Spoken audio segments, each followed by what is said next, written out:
Ang pagsubong na industriya ng tsokolate sa buong mundo ay hindi makukumpleto kung hindi ba banggitin ang isa sa mga pinakasikat na produkto sa kasaysayan ng pagkain.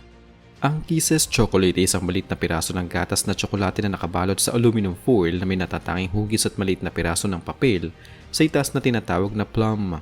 Ang produktong ito ay hindi lamang naging simbolo ng matamis na merienda kundi naging malaking bahagi na rin ng kultura ng pagbibigay ng regalo lalo na sa mga espesyal na okasyon tulad ng Valentine's Day. Sa likod ng simpleng itsura nito ay isang mahabang kasaysayan na sumasalamin sa revolusyonaryong pang-industriya sa Amerika, mga makabagong pamamaraan sa pagmamanupaktura at mga estratehiya sa negosyo na nagdala sa kumpanya nito sa tuktok ng pandaigdigang merkado.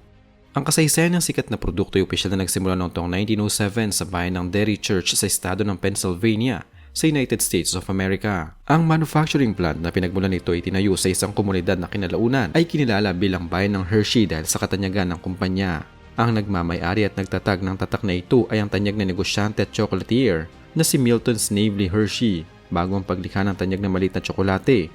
Si Milton Hershey nakapagtatag na ng tagumpay na paggawa ng caramel, ngunit ipinagbili niya ang kumpanyang iyon sa halagang $1 million noong taong 1900 upang ituon ang buong lakas at yaman sa paggawa ng milk chocolate.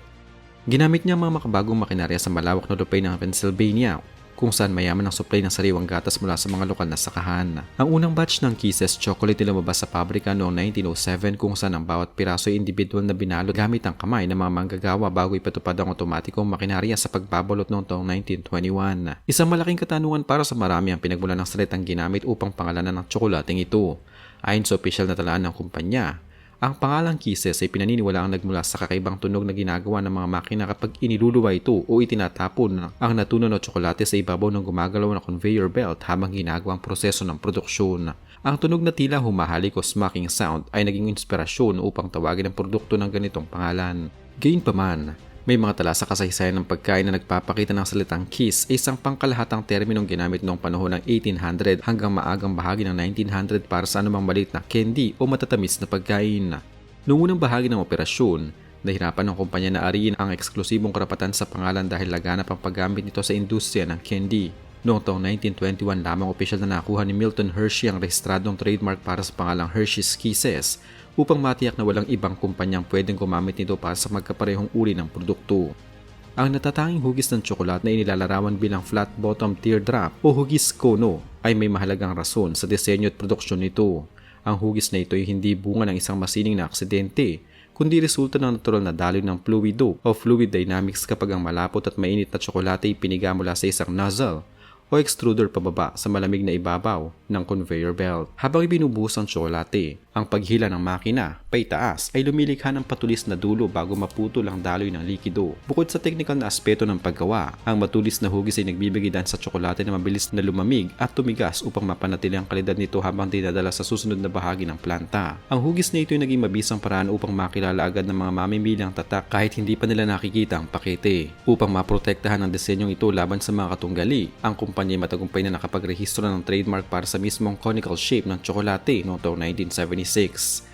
Kasabay ng pagunlad ng disenyo ay ang pagpapakilala ng isa pang iconic na bahagi ng packaging na tinatawag na plum o ang maliit na laso ng papel na nakalawit sa itaas ng aluminum foil. Noong taong 1921, ipinakilala ang plum bilang isang visual anchor upang patunayan sa mga mamimili na ang hawak nilang tsokolate ay ang orihinal na produkto mula sa kumpanya ni Hershey at hindi isang murang panggagaya mula sa ibang negosyo. Ang manipis na papel na ito ay orihinal na nalalagyan ng tatak ng kumpanya gamit ang asul na tinta upang mas madaling makita. Ang pagpapakilala ng otomatikong makinarya noong taong 1921 ay nagbigay daan upang ang foil at ang plum ay sabay na maikabit sa tsokolate sa napakabilis na paraan na nagpataas ng produksyon mula sa libo-libong piraso patungo sa milyong-milyong piraso bawat araw. Ang kombinasyon ng foil, plum at hugis kono ang naging pundasyon ng marketing na nagpapanatili sa produkto sa isipan ng publiko sa loob ng mahigit isang siglo. Sa kabila ng tagumpay sa pananalapi at katanyagan sa buong mundo, ang kasaysayan ng kumpanya at ang produkto ay hindi ligtas sa mga malalaking kontrobersya at isyong panlipunan. Ang pinakamabigat at patuloy na bumabagabag sa imahe ng kumpanya ay ang mga aligasyon ng child labor at trafficking sa kanilang supply chain ng kokowa sa West Africa, partikular sa mga bansa ng Cote at Ghana. Noong taong 2001, lumagda ang kumpanya sa Harkin-Engel Protocol, isang kasunduan sa industriya na naglalayong wakasan ang pinakamasamang anyo ng child labor sa pag-aani ng kokowa. Ngunit marami ang bumatikos dahil sa kabigo ang maabot ang mga itinakdang layunin sa mga sumunod na taon. Noong taong 2021, Isang malaking class action lawsuit ang sinampa sa United States ng mga dating batang manggagawa na nag-akusa sa ilang malalaking kumpanya ng tsokolate kasamang nagmamay-ari ng Kisses sa pagiging bulag sa pang-aalipin at mapanganib na kondisyon sa pagtatrabaho sa mga plantasyon ng kokoa. Bagamat ibinasura ng mga korte sa Amerika ang ilang aspeto ng mga tuntuning ito dahil sa jurisdiction sa labas ng bansa, ang issue ay nananatiling mantsa sa reputasyon ng kumpanya. Bukod sa mga issue sa karapatang pantao, hinarap din ng tatakang mga legal na labanan patungkol sa maling pag-aanunsyo o false advertising at pagbabago ng sangkap ng produkto. Noong taong 2008, nagkaroon ng negatibong reaksyon mula sa mga mamimili ng palitan ng kumpanyang cocoa butter ng vegetable oil sa ilang piling variants ng kanilang mga produkto upang makatipid sa gastos ng produksyon na nagresulta sa pagkawala ng karapatan na tawaging milk chocolate ang mga ito sa ilalim ng mga pamantayan ng Food and Drug Administration sa United States. Kamakailan lamang, noong taong 2024, ang kumpanya ay hinarap ng isang demanda na may kaugnayan sa maling representasyon ng mga disenyo sa kanilang mga seasonal na produkto.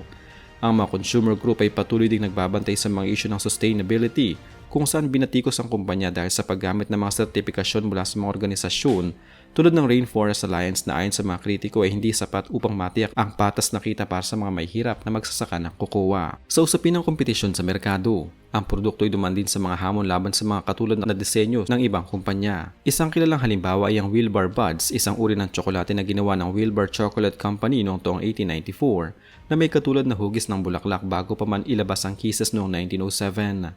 Bagamat noon ang Wilbur Buds sa ganitong uri ng disenyo, ang agresibong modernisasyon at marketing ni Milton Hershey ay nagdala sa kanyang produkto sa mas malawak na distribusyon at $1 billion na benta. Ang kumpanya ay naging tanyag sa pagbili ng mga kakompetensya at pagpapalawak ng kanilang kontrol sa merkado ng candy sa North America upang masiguro ng kanilang mga produkto ang nananatiling mangunguna sa mga stante ng mga tindahan at supermarket. Sa kasalukuyang panahon, ang posisyon ng Kisses Chocolate sa pandaigdigang merkado ay nananatiling matatag at dominanteng leader sa industriya ng confectionery.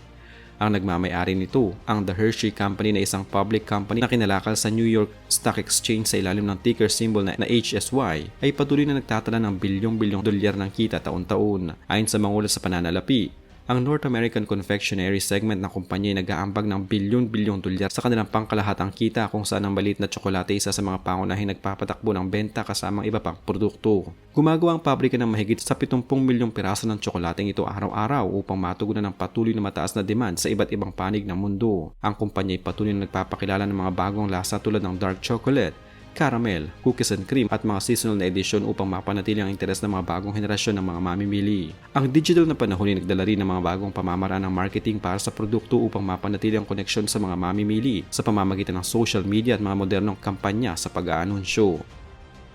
Mula sa simpleng simula nito sa isang maliit na bayan sa Pennsylvania noong taong 1907, ang Kisses Chocolate ay napatunayang higit pa sa isang ordinaryong candy kundi isang obra maestra ng industrialisasyon at marketing. Sa kabila ng mga seryosong hamon at kontrobersyang may kinalaman sa kanilang supply chain at pamamaraan paggawa sa ibang bansa, ang tatak ay nagawang mapanatili ang tiwala ng publiko sa pamamagitan ng kalidad at pamilyar na karanasan. Ang kwento ni Milton Hershey at ng kanyang kumpanya ay nagpapakita kung paano ang tamang kombinasyon ng inobasyon sa makinarya, proteksyon ng intelektual na pag-aari sa pamamagitan ng mga trademark at estratehikong pagpoposisyon sa merkado ay makakalikha ng isang produkto na kayang mabuhay at manatiling sikat sa loob ng mahigit isang siglo. Ang natatanging hugis cone at ang plum ng papel ay mananatiling permanenteng bahagi ng kasaysayan ng pagkain sa buong mundo.